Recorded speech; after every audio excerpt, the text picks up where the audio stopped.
Les travailleurs et travailleuses domestiques représentent 67 millions de personnes dans le monde, dont 80% de femmes.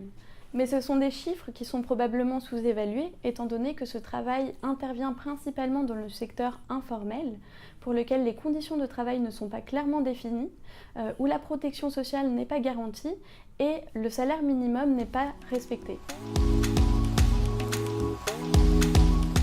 Elles sont partout et pourtant elles sont absentes. C'est le propre de la propreté, elles ne laissent pas de traces. Leur travail est invisible. D'autant qu'on s'applique à les rendre, elles aussi, invisibles. C'est un métier qui est largement sous-évalué, mal reconnu et mal rémunéré.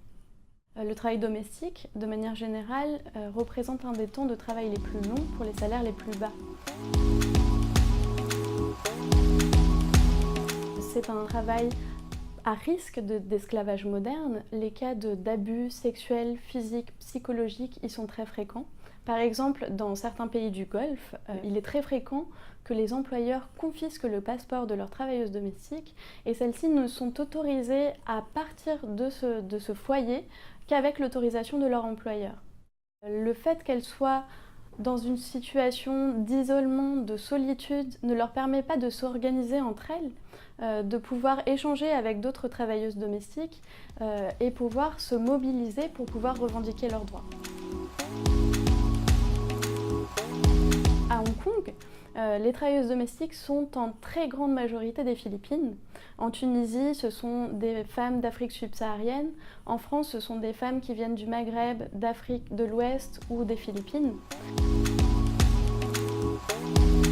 Par exemple, au Guatemala, les travailleuses domestiques sont des femmes, ou plutôt des jeunes filles, qui ont 15, 10, même 5 ans parfois, qui viennent des milieux ruraux, qui viennent de la campagne, et qui quittent leur famille et qui quittent l'école pour pouvoir aller travailler en ville, dans des foyers privés de familles riches.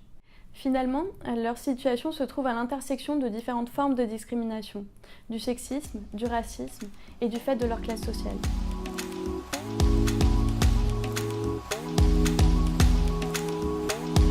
Our presence here is to make sure that the voices of the domestic workers are heard.